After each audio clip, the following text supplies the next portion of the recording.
I'm proud and excited to announce that the new book, Transform Your Body, Transform Your Life, is now available. I've put the links to grab your copy from Amazon worldwide in the show notes, and I can't wait to see what you think. As a thank you for listening to the podcast, email podcast@rntfitness.com with your receipt, and we'll send you the free ebook version to start reading immediately. If you like a sneak peek of what's inside, you can download the first chapter at rntfitness.com/book. Also, you've heard me talking about the power of journaling for a long time, so I'm happy to announce we've now got customized RNT journals in store. There's a mix of prompts and freestyle writing, which you can take a glimpse of on rntfitness.com/journal. Just a quick one before we get into this episode. If you're in the UK and you use supplements, I'd highly recommend checking out Reflex Nutrition, where they're giving up to 40% on all their range if you use the code PTRNT at checkout. I've been using Reflex for nearly a decade, with their microwave being one of my favorite whey proteins. It's grass-fed, hormone-free, and digests so well compared to most on the market. Check out their full supplement range, including all your transformation basics and plant-based alternatives on reflexnutrition.com, and use the code PTRNT at checkout for up to 40% off.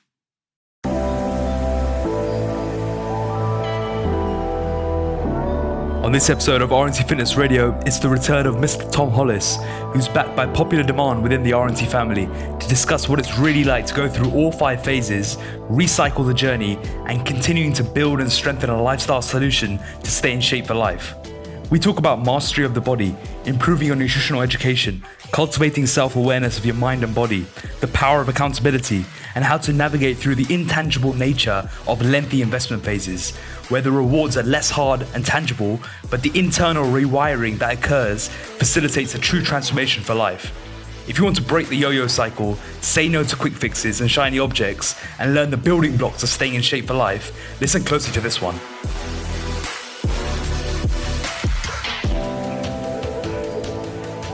So how's it been getting back into the gym?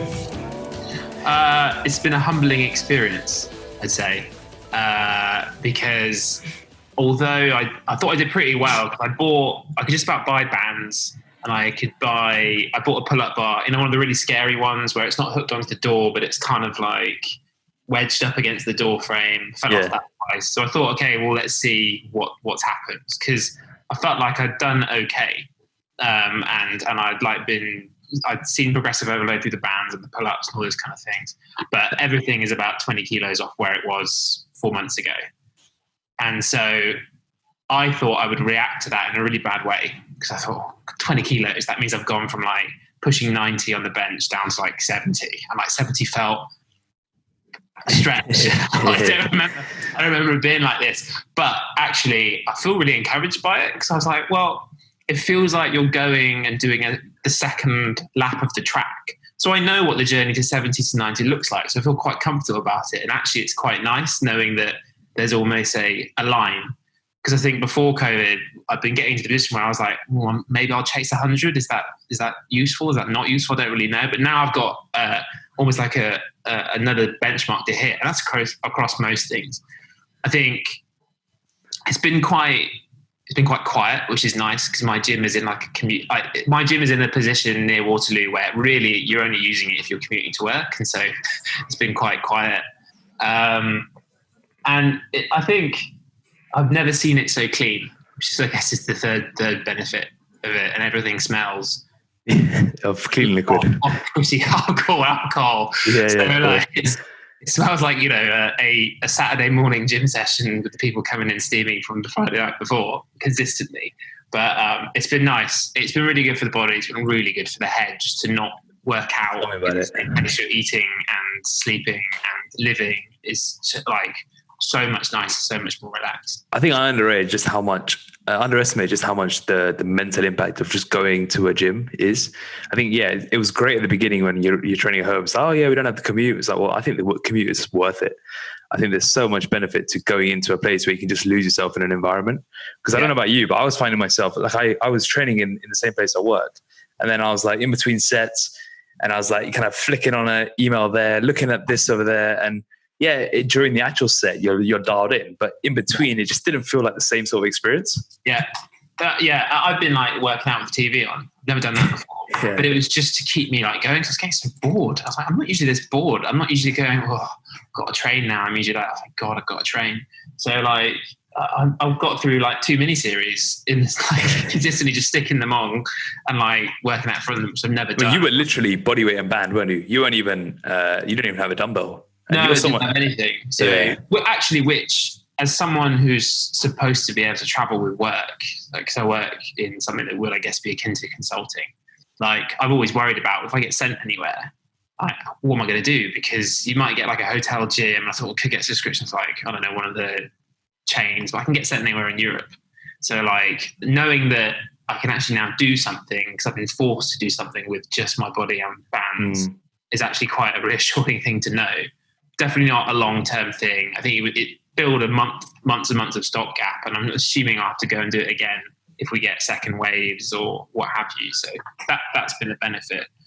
But I think that's definitely something a lot of people have realized, is that the gym, while it's great, it's not a necessity. In that training is not a bigger part of this conundrum as it may have been valued at one point, where it's the focal point. You can't do anything without the gym. But reality is, we've all shown that actually you just need to train hard and create that environment for it. Yeah, I agree. The other good thing, I guess, has been, I'm assuming everyone's bought a bike. I bought a bike, and so my travel kind of zone has gotten much larger. But also, I've managed to get back into the habit of doing like an hour and a half pre-breakfast cardio. And sadly, that was like most of my like movement for the day when we were in the depths of lockdown. But now I've got that sort of habit worn in, and so like, and it doesn't even really feel like a thing now, which is nice. It's nice that that's just kind of become part of the routine without feeling like it's an extra kind of bolt on. Well, talk about that, because that's actually really interesting, about the idea of automated decisions and automated habits and things which you don't even think about now, but it takes so long to get there. There's certain things you probably do that are alien to other people, but are so normal for us, especially. Even things where it comes to food and nutrition education. Like, how did you get to the point where things become automated, things become part of the lifestyle, and you're quote unquote living the lifestyle, so to speak? So I think it's the number one thing that's been helpful. And I want to split it, I split it at least between two things. There's like learning the habit. And I think people try and go into autopilot too early. There's really useful things that you can do by overthinking about a particular thing, because you learn about how it really works. Like with food, like you go through the first few months, and it probably takes like 2 months, for example, to really like bed in a habit properly. People say 21 days. I think it takes longer for it to kind of sit and just... It's very individual. Yeah. But not trying to immediately just switch that into an autopilot, I think has been a good thing. So like, what happens? There are a couple of like procedural things. So like, there's the MyFitnessPal aspect of life. And that can get arduous and tedious unless you try and remove it, because it, as much as it's really useful, it's a bit of a pain. And so I'll fill it in at the beginning of the day as opposed to like tracking on the go. And that's in part like kind of nailed by meal prep. And I've got meal prep down to about 2 hours on a Sunday now. It used to be like a whole event and all those kind of things. And I'd be trying various different things to get a bit of variance in there. But I've kind of got that process down. My meals, and I think this is the interesting, if I look across what's probably now 3 or 4 cycles of up and down, like the attitude to food has changed, and in a lot of part because of the habits that I've built around it.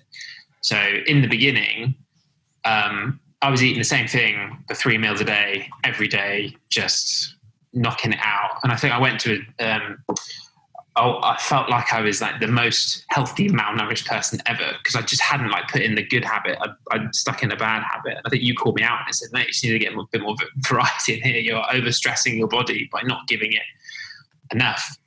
And so what I kind of tried to do now is build in points that are automatic. So my breakfast is automatic. And thankfully it's a pretty good breakfast. It's like this kind of omelette-y egg thing on bagels with cream cheese. It's like, I would love it. I would choose it. But I just knocked that out. But that's the thing, right? Like it's when you have these automatic meals, they're meals that you actually really enjoy and you choose it over anything else. Yeah, exactly. And I think you've got to find them.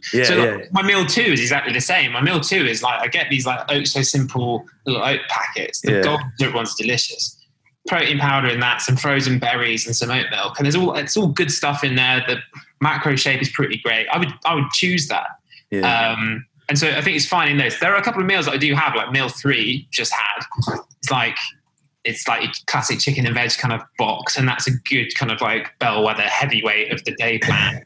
But then I like add a little bit of flux by like buying in a whole load of soups during the week, which gets me a bit of veg, and like it changes every day, so I get a bit of variety. So it's almost that 2-tier of things that are just there to consistently like get you through and remove a lot of that decision fatigue. But then you get a bit of excitement because you're like, oh, what soup am I having today? Which I appreciate without context sounds like a very boring decision.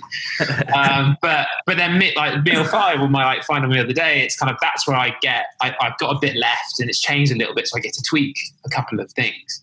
But the only way that really works is if you find, the most useful thing I've found in this cycle is finding foods in particular that are very clean to a specific macro group. So for example, I've been called out a couple of times on Zoom calls with work because sometimes I take them in the kitchen and they're like, what? You've got like 2 kilos worth of protein and then 3 kilos worth of Cocoa Pops up there. Like that does not add up. But for me, that's my very clean protein source, as well as like Fire yogurt. So it's like if I'm 10 grams low on just protein, I know I can just top something up with those. If I'm really low on carbs, then Cocoa Pops are like pretty darn just carbs. And so finding a couple of those things, fats as oils and peanut butter, not so great, but those are the things I know that I can top up and mix and match meals with little things to consistently hit a macro target. There's a couple of things. I guess the habit thing comes as part of the overall mind game challenge, which I think going into cycle 3 or 4 in now, it's definitely, and I think I was having a chat with a couple of the folks in the Facebook group about this, like the mind side of it is so much more prevalent than the body side. Because it used to be like nervousness about going to the gym and being able to put more weight on the bar and all those kind of things. But now it's a question of not knowing what the good goal is, because you feel like you know enough to kind of get by, but not knowing if a pace is a good pace as you naturally slow down as you become a more advanced trainee, not knowing or over obsessing about the impact of one meal over another meal and all those kind of things, kind of like trying to stay steady, which feels like static as opposed to the nice up and downs you get with a serious investment phase or a serious cut phase. That whole am I doing okay question has been much more prevalent. Well, there's a lot there. I want to touch on the whole, how do you deal with the intangible aspect of an investment phase? But I also want to, before we move onto that, I want to talk about the trial and error aspect of nutrition education. Like how did you cope with the trial and error of testing out different foods, different rules, different habits, different timings? Because this is what your focus, because after you get into shape, your focus is then on how do you stay in shape, and how do you stay in shape is all about trial and error for a long period of time. This can get really frustrating. It's like, oh, this meal didn't work, or this thing didn't work. And then you just feel like you're failing, you feel frustrated, you feel angry. Like, how do you get through that period of trial and error to really lock in the rules to stay in shape so you're in control of your body weight year round? Yeah, I go up and down, but you're always in control.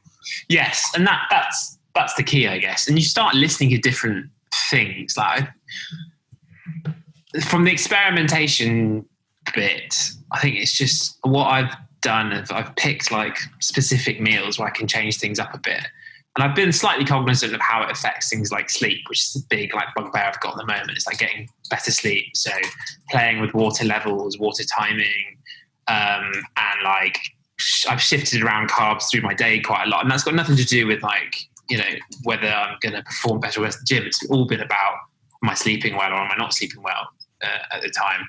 I think I'm very data obsessive. I mean, you bear the brunt of my like Excel spreadsheets that come across in the week. The pivot tables, yeah, exactly. And so at least and so I just track it to a really low level. And I think, as I said before, on the previous podcast, I don't look at the daily number and go, oh my God, it's up or it's down or whatever. But being obsessed at that small level allows me to then take a step back at a month or a couple of months and just look at the shape and go, well, that's quite weird because I started doing this then, or I really felt stressed at this point with work, and you can see it like have like a long-term impact on your body. So like measuring at a very small level, but not worrying if like day to day it goes up or down by like a kilo, which happens. I think has helped a lot. On the food thing, the like getting comfortable with also kind of understanding what something might be. And what I mean by that is that when it gets really into that lifestyle phase, and I can almost see as a proxy for that lifestyle phase, like my goal images, I know we've all got them, have gotten progressively what I guess people would describe more normal. So I think like years ago, it'd start with this like jacked up dude who's like, I left BB Pro, and I'm like, yeah, Cash made me look like that. And like now it's kind of like you can see progressively they've got more and more kind of realistic, good shape. And like I guess like 2 years from now, it'd be like, I don't know, Bradley Cooper with a dad bod or whatever. I'd be like, yeah, he's in good shape. It's all right. You know? Well, the funny thing is, like last time you sent me one, I was like, well, you're already better than a dude. Remember I said it to you? And you were like, you're just comparing his photo shoot image to your day-to-day, like miserable bed hair image, right? Yeah, exactly. Like, yeah, exactly. Get up in the morning kind of going, well, I don't know, and being all hunched over. Yeah. So, and I think that helps a lot because it's kind of come in tandem with me being able to integrate this lifestyle in with other people's. So, you don't want to worry that you're going to go out for a meal and not check the menu beforehand and not be able to like, I don't know, is that person serving me 100 grams of strip steak and how much butter do I think they've got? Like, that's just, that's a means to an end. And I will be a little bit like that or a little bit more restricted if we're really trying to turn something on, if I'm really like trying to like build up muscle or I'm really trying to like lean up the thing. But day to day, you've got to find ways of dealing with that. So do you track, you said you automate a lot of your meals. Do you play the MyFitnessPal game, or do you just use it to just look at how many calories you've eaten roughly? Does that make sense? Like, there's that easy trap of getting into that MyFitnessPal game. So most of my MyFitnessPal relationship is me swiping right and saying meal from yesterday. Okay. Right. And so like I've got that regular rhythm, and I know that and if I've got that regular rhythm, I know that I can go up, down, sideways because they're consistent the same. So it allows me to not worry about that kind of consistent beat. But if like a couple of days ago, because takeout food is like going bananas in London because everyone's trying to do like, trying to make money whilst in lockdown. We got like Lebanese, and I looked at it and I'm like, well, I can probably like estimate that that's this, that, and the other, and that's just kind of trial and error. And actually cooking has helped me understand a lot more about what could and could not be possibly in food. But because I knew that like my 3 or 4 meals were on lockdown, bad, not a pun, no pun intended for that one, but they were on lock, kind of like there. I knew kind of what I was working with. So that's been helpful because, you can't live your life on 5 meals in a Tupperware or what have you, because it's just not sustainable. And it's not sustainable for you. It's not sustainable for people around you either. It's also not sustainable to play the MyFitnessPal game either. And that's part of living on. It's actually the same thing as living in a Tupperware. It's just done in a different way. And like one thing I do is I keep my 3 meals. I have 3 meals a day, and they're pretty much the same every day. But the last meal, if I'm out, I just have something similar-ish. And it's like a meat and rice sort of dish, and it's very easy to have something similar. And I know it's roughly like 800 to 1,000 calories, and that's quite a good calorie. I know roughly in the day I have between 2,500 and 2,700 to maintain my body weight at this thing. So it's very easy to play around with when you're in that lifestyle phase, which for most people is what they want to be in. Yeah, and that's the important one, because let's take a step back and figure out what we're all doing here, right? So for me, it was always I was always worried that. Not that I was fat or I wasn't, or that I was skinny or I wasn't, because I've been both of those things, but it was that I didn't feel like I had control over it. I didn't feel like I had a choice, or if I tried hard that something would come of it. And that felt so powerless to change. Like you genuinely are a prisoner in your body, because irrespective of what you think about what you look like or what other people say, like those two things very rarely will ever match up. It's the ability for me to decide and change that I felt really lacking. And the goal has always been, I want to be able to eat like a good, happy amount of food and not have that impact on my overall happiness and like being comfortable with myself, right? So for me, it has always been about control. And like now, like, you know, lockdown, I think 3 years ago is like it was probably more like 5 years, isn't it? As like a really like junior RNT trainee. I don't think I would have handled lockdown very well, because, you know, I kind of got a little bit fluffier because I didn't have the whole thing available to me. I've been worried, it's like, oh, well, I'm doing this stuff and nothing's really changing. But now, because I've gone through that process so many times, and I know that I've got control, and I know that we can turn it on. I have complete faith that you know what's going on, and you can turn me in whichever direction we decide to go. That kind of anxiety just lifts, and that's been a hugely important shift, personally at least. Control is a huge one. I think I was talking about it the other day about, you know, we talk about embracing the fluff, or when you intentionally gain body weight. And I think there's a big difference between embracing the fluff intentionally and just getting fat because you lost control. And if you controllably add body weight because you know you're doing it to build muscle, to build strength and a bigger goal, it's a whole different field to having just lost control of your food and your lifestyle. And as a result, you're out of shape.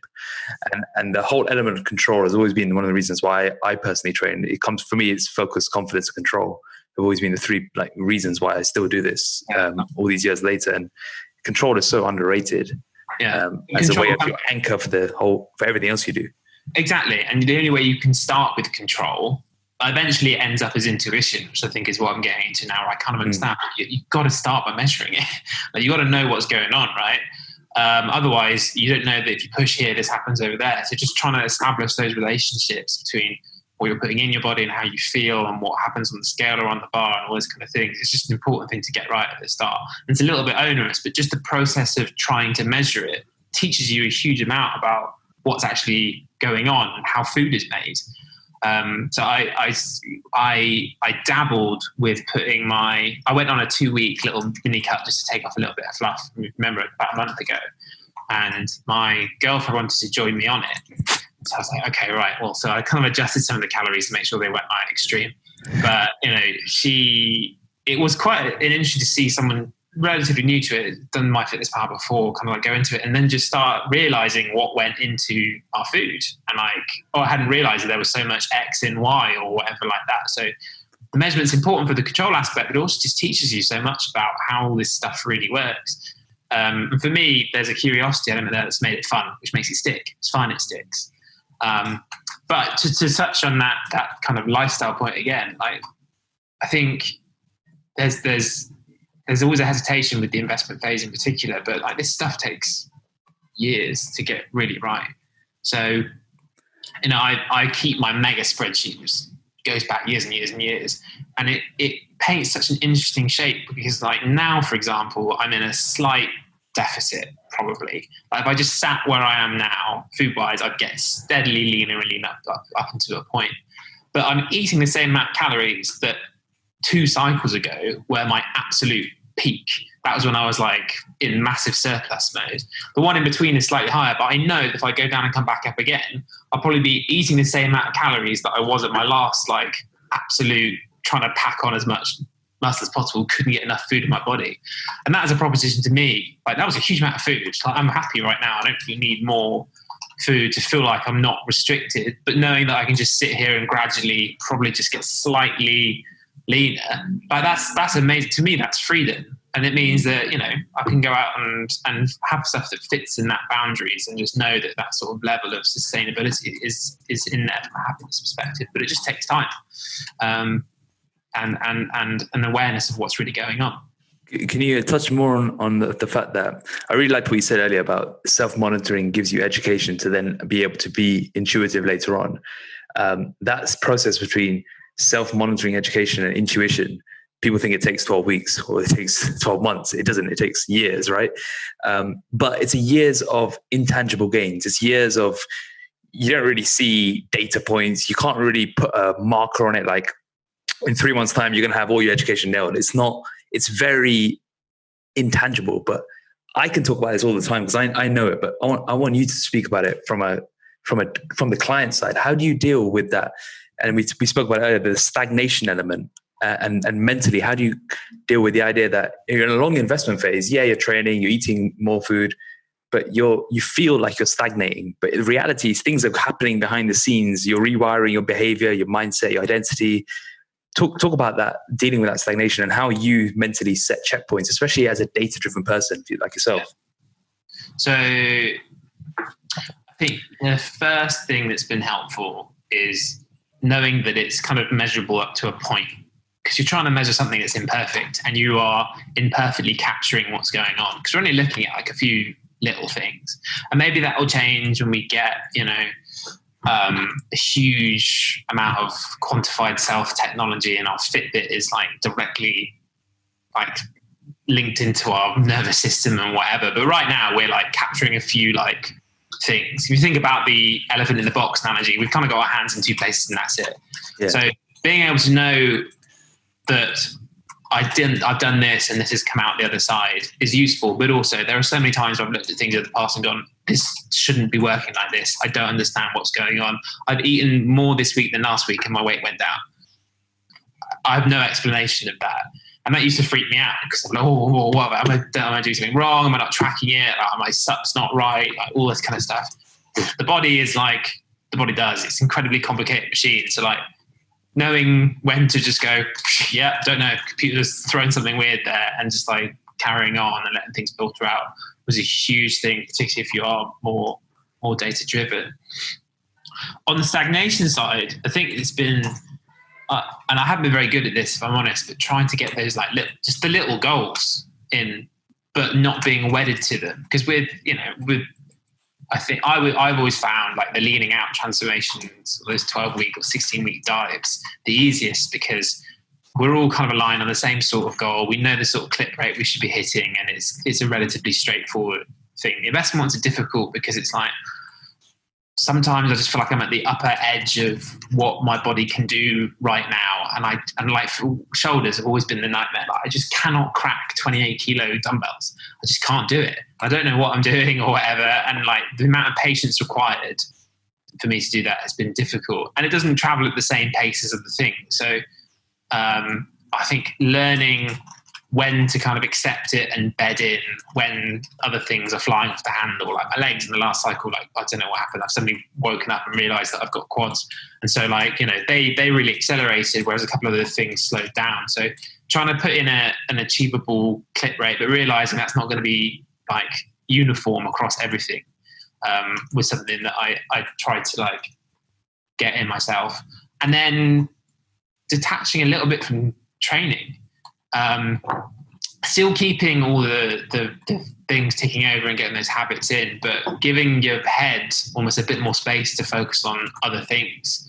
Because I found that I was treating that kind of it's not static, but you know what I mean, that sort of lifestyle phase where you just kind of go, I'm just going to take a year just to bed in and like train well and keep the habits up, but not necessarily aim to go down in any great shakes. I was treating that as a phase. And so I was like, is today the same as yesterday? Are we like tracking in the same direction? And then I get obsessed about it. But actually, it's a good time to give your brain a bit more processing power for other things. And as I think, you guys say a lot, it's, the physical is the vehicle. Okay, great. Well, let's let a couple of other things into the bus so they can benefit from this whole lifestyle change we've got. So I let work come in a bit more, like I decided to be a bit more social. And I let the a slightly longer lead for my body in this recovery or like kind of, lifestyle cycle than I had previously, where I tried to over train it and treat it too much like a phase that needed to be tracked and pushed at the same time. As we've talked about, the automatic stuff really helps with letting you release a bit more, but making sure we do treat it as a slight release. I think it's been a big change in this last one for sure. How do you rebalance the priorities, like you just mentioned, without thinking, I don't need to be on this journey, or, what's the point? Like, I might as well just sack it in. Like, how do you rebalance it whilst keeping the value of the journey still there? Does that make sense? Yeah, I think so. It's not doing it at once, but also letting, like, having people hold you to account is a useful one. And so, for example, like my girlfriend is a good person to hold me to account.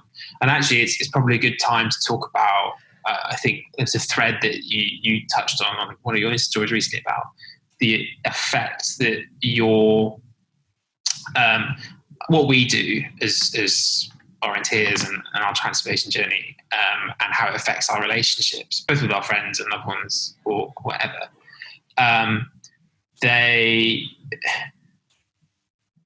She's been really good at, like, you know, I've wanted us to always go out and eat and do all these kind of fun things and etc. And it's good because it allows you to go, yeah, I can do this because I've worked really hard to do it. So having people help you on that. But I think I definitely wasn't conscious about how much our decisions impact the people around us in particular, and how much strain it can put on relationships we have.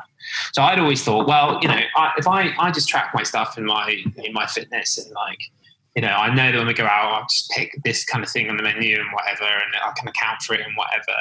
Like, it doesn't affect those people. It's my choice. It's a me thing. It's no different than saying if I were vegan or lactose intolerant or all those kind of things. Like, it's about me. But actually, it does change a couple of things that I'm trying to be more mindful of. So spontaneity, for example, like some people just want to go on a Friday off, you know, should we just get out of here and just go and sit on the river and have like a couple of beers and like get some takeout? And I'm like, oh, I don't know, actually, my meal 4 has been quite big. Like, I kind of was going for a plan, like, I can't do that. And it's like, actually, some people really like that spontaneity. Like, we can have spontaneity. Like, for example, absolutely, if we go like Saturday morning, breakfast time spontaneity is much easier because we know we can account for it. So one of the things I'm trying to do is, how do I account for that, like, overnight thing? So I feel I have control and I'm happy, but I don't impact the people's spontaneity. Even small things, like, people really care about us and they want us to do well. And so, like, she told me the other day, she was like, I was really worried last week when I put a slice of cheese on your burger because I didn't know whether I completely ruined, like, your tracking or whatever. And you don't really appreciate that someone cares about you that much that they're going to worry about it, and that these little things that we try and self-contain and not make an impact, people, through caring about us and wanting the best for us, are taking on a little of those things. Well, Tom, what I'm going to say to you there is you're onto a winner. Because one thing my experience taught me is that I don't think, you mentioned one thing I'm going to disagree with you on, is that you said it puts a strain on other people. And I think I don't see it as a strain. I think if it does become a strain, then the person you're with, maybe that's the questionable element, because there's a misunderstanding of what's important to you. It might not be important to them, but they can still support you. Right. And I think that's the real key here. And what this journey exposes so often, and I've seen it so many times, is when someone goes on this, their partner sometimes isn't supportive. And that to me is flagging something up in the relationship that's potentially an issue. Because even if they have no interest in taking care of themselves physically, mentally, etc., if they can understand that what you're doing is going to help them and what you're doing is a priority for you, that's really important as part of a relationship. So I think what you've got there is the fact that your girlfriend cares enough to check if the cheese is okay in your macros. It's a trivial thing and we laugh about it, but in actuality, you can tell her after this podcast, I think it's a really good thing that she is doing. And I think the next step for you now is that whole being able to be so spontaneous, and I think you're almost there, but when you get there, then you're really in that lifestyle solution phase, because that feeling of being able to, okay, let's say you're not in a diet, you're not aggressively dieting, okay, you're just in a lifestyle phase. Being able to say, you know what, yeah, I'll join you for dinner, and not have to worry about it, because you know it's not really going to make any impact in your day-to-day.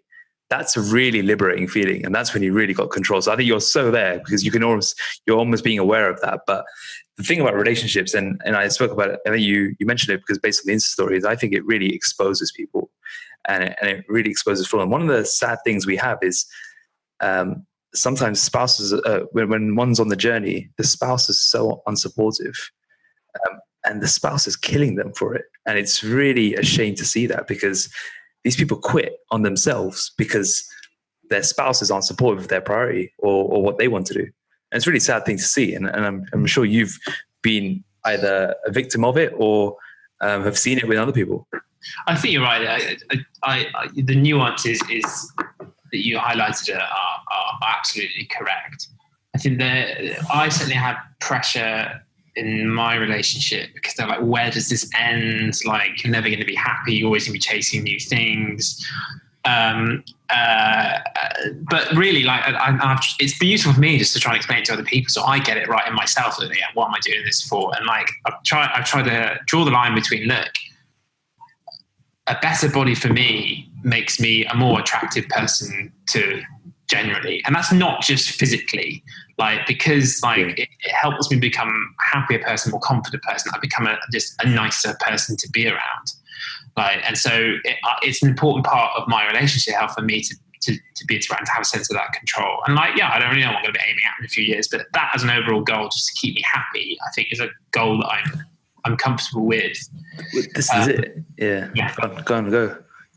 I'm just trying to think, because when I knew we were going to do this podcast, I did try and like think about some of the things that had put us straying. I think it's important. It does come up more often than not. The other bit is like she'd said, I feel guilty that I'm not doing this, like, because we work so much to make it a normal part of our lives as if it's normal. And I'm sure we have it when we go, as trainers, we go and spend time with other people and they've got this particular habit, and you think, should I be doing that? Like, is that kind of, whatever? And so that was another that angle that kind of came onto it. But I think overall it's a case of like, does this mean I can't have fun with you? And it doesn't. No. We need to work hard to make sure that some of the decisions we're making, like, just kind of work with that, both for the other person, but also for ourselves. Because otherwise, ultimately, it's going to be a short-term 12-week shot to the arm and not something that can really bed in and keep us happy over a much longer ride. It's so, what you said there is so key, because the whole thing around, is it going to be fun? It's got to be fun for both of you. What might be fun for you is a one-off breakfast out. Do you want to have breakfast every day out? No, you won't. You won't enjoy that. That won't be enjoyable for you, right? Yeah. And then the other thing around the partner feeling guilty. Well, I personally think if the partner's inspired to be more self-aware about what they put in their mouth, how they act on their day-to-day in terms of their lifestyle, are you really doing a bad thing? Or are you just inspiring someone to take on positive habits? Yeah. And I think it's where that control, the thing that I think really clicked it for me was, I was like, because she debate all like, do you think I'm X or Y? I'm like, I don't have an opinion. I don't think you should or shouldn't lose weight. That is not in my remit to say at all. I think you look beautiful the way you are. What I'm interested in is if you feel, and I've been where you are, if you feel like you want to be this but can't do it, I'm only interested in that control. And so she's like, when we did the little mini cut, I said, all I'm trying to show you here is I'm interested in knowing that I can control things and that I have mastery of my body and I get to choose to be bigger, smaller, thinner, taller, maybe not taller, but those kind of things. And it's about that. I think that's helped make it a much more healthier relationship as opposed to I need to be skinny or lean because that makes me attractive and you need to match me, otherwise whatever. And it's removed a lot of that tension. That becomes really toxic. So one thing I've never done is say you need to do this. I've never suggested it because I don't care. Because would it so long as you're living a healthy-ish lifestyle, that's the key thing. You should never say, I don't think if anyone says you should do this, then that's where things get toxic. If they get inspired by the way you act and live, and they want to do it for themselves, that's great. Because this journey should always be for yourself, number one. It should never be for anyone else. If you do it for someone else, you're going to fail and it will never become a true transformation. It will be a temporary change. So that's a real key part of managing it between relationships. And also, and I'm sure you've probably said to your girlfriend, and you told them how important it is for you to be, like you said, at your best. If you explain to your relationships or your spouse or your friends around you, like, I do this because it keeps me mentally sane. It allows me to focus on work. It allows me to stay in control of my day. It allows me to stay confident. I wouldn't be who I am without it. So that's why I do it. I don't do it for anything else. It's not because I'm obsessed with my body. I do it to just live at my best. There is an interesting thing because I was initially I had always been trying to make sense of it in a very logical argument, which was like, well, this is no different than me being vegan or me being like full or like me being religiously teetotal or whatever. Like if I go out to a restaurant and don't choose to have this over that, but there is no different. I'm just making that decision based on the fact that I know my body's had enough for what I need it to do. And for me in my head, there was no difference between those things. But there was quite a big difference that I couldn't understand for the people around me. So I could make it, I could win the logical argument, like, hands down. So I was like, discrimination against macro trackers is disgusting. But trying to understand that it wasn't about that. It was more about like restriction and the risk of losing spontaneity and fun and like carefreeness and going to boozy brunch and whatever, which I'm like, well, I'm not bothered about boozy brunch. I'm not going to pay like 40 quid for 2 glasses of Prosecco. But those things like matter to other people. And so knowing the thing I'm working on the most is trying to figure out that sustainability piece.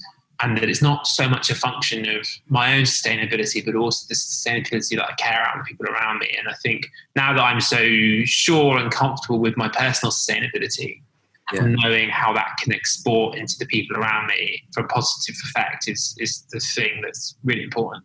That's the key word, positive effect. Like if suddenly you're trying to figure out how can I have a boozy brunch every Saturday just to please my friends, that's a whole different story. So it's got to come from the right angle.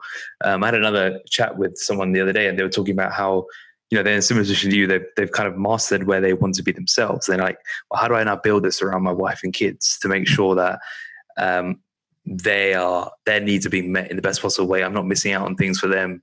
But also at the same time, still taking care of my priorities and my enjoyments and all of that stuff.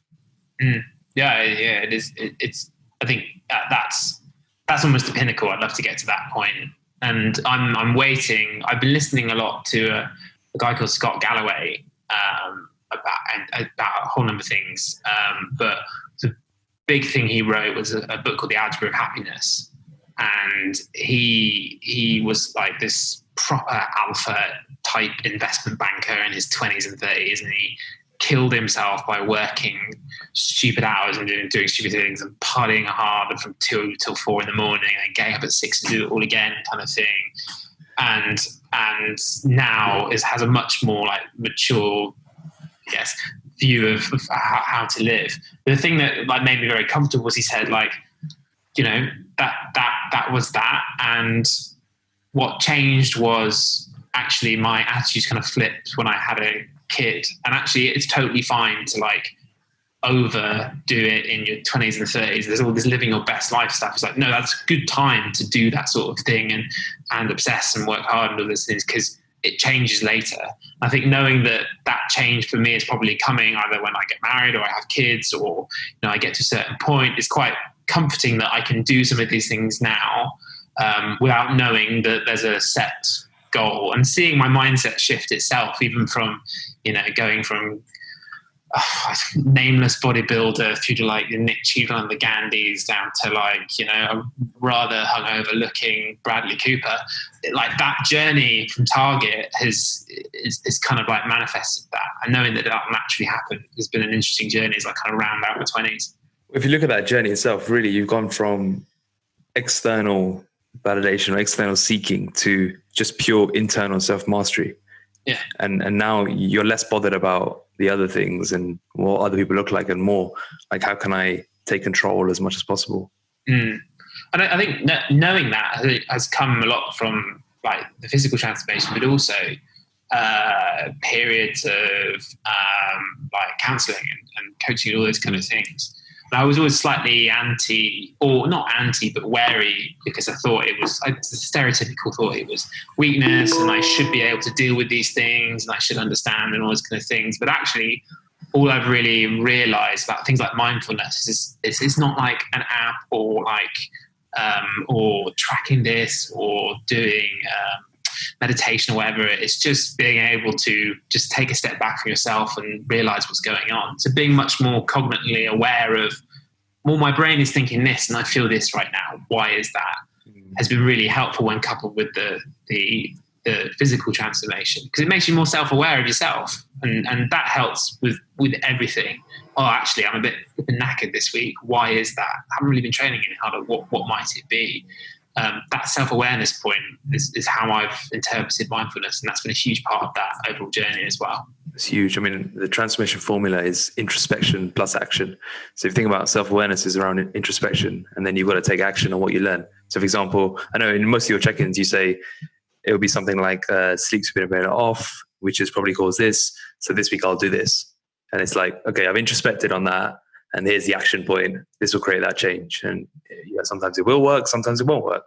And then if it doesn't work, then it's like, okay, what else could it be? If it does work, it's great. Let's move on to the next thing. And it's that ongoing cycle, which brings me on to the next question I want to ask you. And I asked a couple of people, like, okay, I've got Tom Hollis coming on the podcast. What would you like to hear?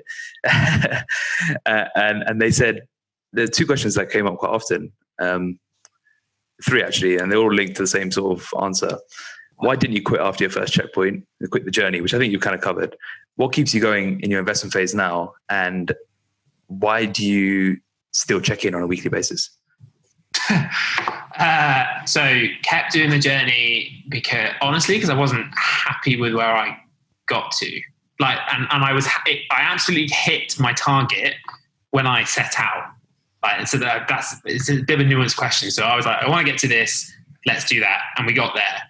And only when I got there did I realize, well, actually, maybe I can do this. Yeah. And like, that was probably an unhealthy reaction at the time. And that reaction now got much more healthy, because I think, as your point, it's not like a external validation need. I need to look like this. It's, I wonder if we can do this. Like, our conversations are now much more like, would you reckon like we could like do this? And it's like it's a hobby and it's a fun thing. It's like a test. It's a test of my body, as opposed to I need to have like 8-pack washboard abs because I need to go out and find a wife and all those kind of things. Like, it's not that anymore. So that's why. And I think on the second phase, I then realized that having seen the change in resting food, I guess is what I call it, which is that like kind of normal. I was like, oh my God, look, I could have like Domino's every day if we get here. And so there's that keeps going. What keeps me going in an investment phase, that for me is the hardest phase, because I'm getting fluffier and that's psychologically hard, and the weight isn't always going up on the bar. I haven't really cracked it yet. It's that's the hardest mind. Do you think it's something we can ever crack? Because I find it the hardest phase. I still have weeks where the weight goes up, bar doesn't go up. I still have that same battle. Yeah, and that's incredibly frustrating. So yeah, I'm not sure on that one yet. Just before you go on to the last one, is the whole point not that though? Is the point, like we were just been talking about, just that internal self-mastery? Yeah. Having control. I think that's where the secret is. It's somewhere in there. So I don't know what the answer is. I think it's somewhere in there. Yeah. I think it's also like elongating your time horizon has been quite helpful on 1 and 2. So like, I'm thinking now is like, I don't need to chase a kilo plus every single week. Like, stretch it out, and also go backwards sometimes. Like, take a run up at that thing. This like COVID, the gift that this has given for my training is I'm now back down at 70. And now by the time I get back up to 90 again on bench, it's going to be a beautiful bench press, because like I'm going to like really bed it in. I feel like I have that patience and all those kind of things. That there's something in there, and really like enjoying the patience of it, and the mastery around it, I think is in there. And why do I keep checking in? Like that is the linchpin of the rhythm and the kind of regular tempo and the automatic habits, because it forces me on a Monday, even if I haven't thought about it, to go, oof, actually, yeah, no, that was a bit rubbish, and the numbers are down a bit. That's quite weird. I wasn't expecting that. Or it's that forced kind of beat of retrospective. Like, so I come from a product development background, and like when we create products, we have agile ceremonies and all these things where at the end of every chunk of work we go, right, what was great about that and what was horrible, and we use that to improve what we're doing going forward. So the check-in isn't so much a compliance, here are the numbers. It's more a case, sit there for like 30 minutes on a Monday and just go, no, that was a bit off and that was a bit weird. And actually, even beyond that, there are times during the week where I keep a little note and go, oh, I'll tell Akash about that because that was rubbish. Or like, actually this was a bit off or whatever, or here's a question. So it just helps with that self-reflection, that introspection, and that ongoing mindfulness. So it gives the platform for action and then transformation after. Yeah, 100%. How do you feel about accountability now? Do you lean into it, or do you find yourselves at times running away from it?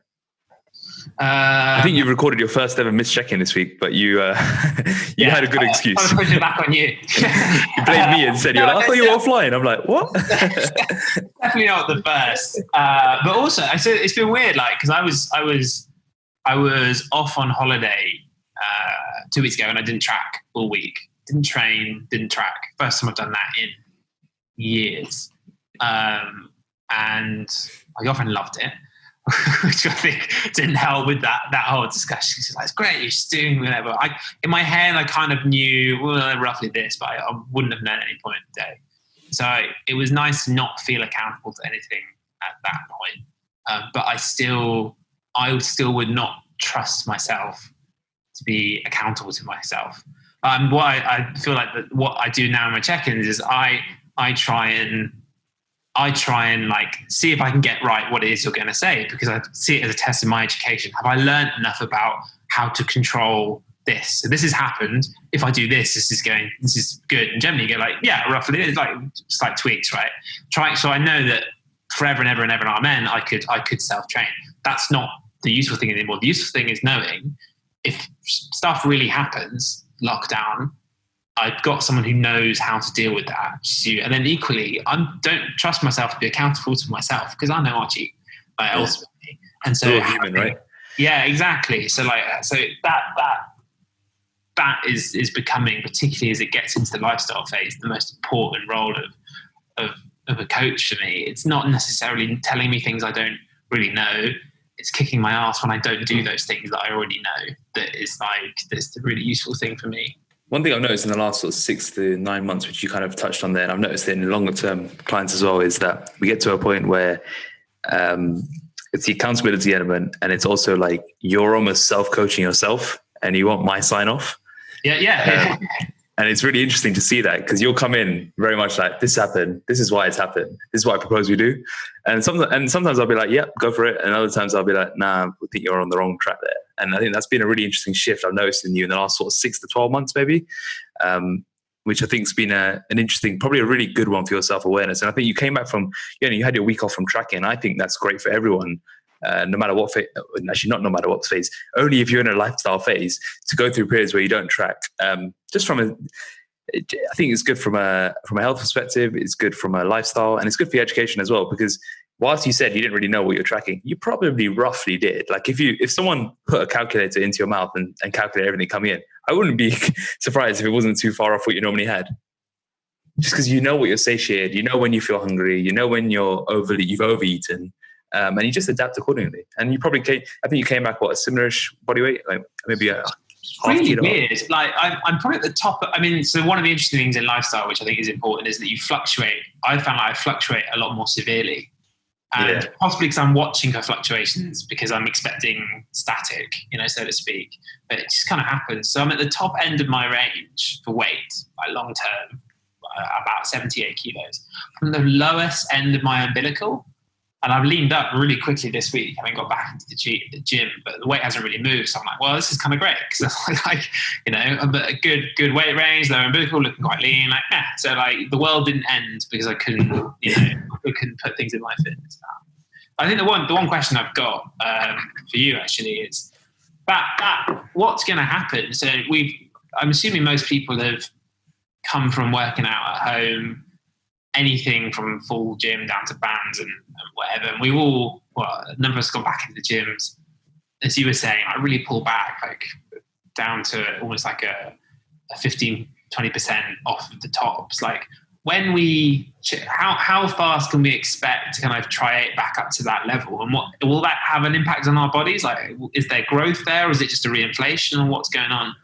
I personally think if you've been training hard to failure in lockdown, no matter what you've got, if it's been bands or light dumbbells, the relearning process won't be longer than 3 to 4 weeks. I think you'll be able to ramp up. If you did 60% this week, I think you could do 70, 75, and then 80, 85, and then pretty much back to your normal. I know, for example, my hack squats, I haven't done a hack squat in 4.5 months. I've only been doing Bulgarian split squats. I'm only 5 kilos off my top. I'm 2 weeks in. So I did 10 kilos less, then 5 kilos less this week. Next week, I'll be back on my normal weight because I still train legs hard. And really, the reason why your bench, for example, is 20 kilos off isn't because you've lost 20 kilos of strength and 20 kilos worth of muscle behind it. It's the coordination. It's neuromuscular coordination that you've lost. And it just takes a couple of weeks to revamp. It usually peaks around the 4-week mark, which is why, when you introduce new lifts in your normal regular program, you start low and you get rapid increases, and then you plateau, and you think it's a muscular plateau. No, it's just you've learned the move. Now you have to build on it, which is why I'm so against changing every 4 weeks, because all you're really doing is just tricking yourself all the time into new fake gains. So you're going to get in that period of next 4 weeks of fake gains. You'll be, adding a lot of weight. But what you can do is to really milk it. Is because I'm assuming you've used a lot of tempo, you use a lot of pauses, you've probably maximally connected to your muscle over lockdown just because you've had to make the most of so little. What you can do now is translate that. So like you said, when you did your previous 90 kilos, if you can work back up whilst using more mind muscle connection, better technique, increased tempo, then you're only going to get better muscle gains as well. So that's the way I play it for you, especially as a more advanced trainee, where you're not going to go from 90 to 100 kilos overnight. It's like, how do you do the 90 better? And then it's like, okay, you could probably do 100 like you used to do 90. So you have got an opportunity actually here to translate it if you're patient with it. So I would milk it for what you can, but I wouldn't be so cautious that you're just, you're waiting for months till you go back to your normal, because you'll be there in about 4 weeks. Especially for someone like you. If you've been training with dumbbells, I think you get it even quicker. But if you've had nothing, I'd say 4 weeks. Awesome. Let's finish up on just one overarching tip for someone who's deep into an investment phase, whether it's lifestyle or muscle building. They're in that 2-year, 3-year mark. Like, what do they need to be thinking about? What is one tip to keep them going to achieve greater levels of self mastery towards year 3, 4, etc.? So the thing it's probably related to that last point, and the thing I found the hardest, and the thing I learned only by getting it wrong for years, is I still go through periods where because I'm so slavishly chasing increases on the bar to match increases on weight, that I let form slip. And I don't really realize I'm doing it until I'm like 4 kilos up from what I thought I was. And I look at the form and I send it to you and you go, it's okay. It's not the same though, is it? And you look at it and go, no, it's not the same. It doesn't feel the same. And I always thought, man, like you see these big guys like hulking away huge amounts of weight, and it's not pretty, but like they're kind of like the big, you think that's all fine. But I've noticed that by learning to be more patient and learning to step backwards from a weight when it's just not working, and I can tell it's not really working, and just like really going back and embedding that in. It's the thing we don't do in our education system. Like if you don't understand maths at like level 6, you ain't going to get it at level 8, right? I need to go back to level 6 and relearn it to get level 8. Like that's the thing I'm desperately trying to learn. And it's a big bit of ego. It's a bit of worry that, well, I should be at this level because my weight's gone up by 1 kilo and therefore these kind of things. Learning how that feels like was something I really struggled with as a junior trainee. I still question, is my mind muscle connection right on a couple of lifts? And learning to tweak little things like hand position has been quite good for a lot of my push lifts. I intentionally reset a lot of pull lifts just so I could really feel it, and I test a couple of things out and change my hand position over under like differences in where my head was to really try and find it, and spent the time trying to find it, because then I felt more comfortable that when weight went on, when it really went on, it meant something, and it wasn't just like, it wasn't just, well, yeah, I've kind of managed to get a bit of momentum because I'm a bit fatter these days, and I'll chuck the bar a bit higher. So that's the thing that I still feel like I'm working on, but the thing that probably made the most difference for me when I got it right in a couple of investment phases. So for anyone listening who's embracing the fluff, that's something definitely I'd echo. And it's one of those things that it's something you never really master. You just get better at doing. And it's appreciating that as well. Like that can go a long way in keeping you focused and improve, and in that improvement mindset in an investment phase, that knowing that you're not going to master this thing. It's just something you get better at doing. And understanding that can be so liberating for you. especially if you're someone who's so goal and checkpoint driven, like we both are. Understanding if this is one part of your life, you're probably not going to achieve it. You're probably not going to actually see a tangible, I'm here now. It's this never-ending journey, which is why it's called a journey. Thanks so much for coming on, Tom. I know your story is very inspirational to a lot of the RNT family, and I'm sure they're going to get a lot of value out of this. Thank you so much for being here today on this episode of RNT Fitness Radio. I'd love for you to do a quick little favor for us. Please head over to iTunes and give us a 5-star rating, leave a comment, and share it with your family and friends. If you're interested in learning more about how to transform your body and positively change your life, go to www.rntfitness.com and explore all our free content on offer. Thank you.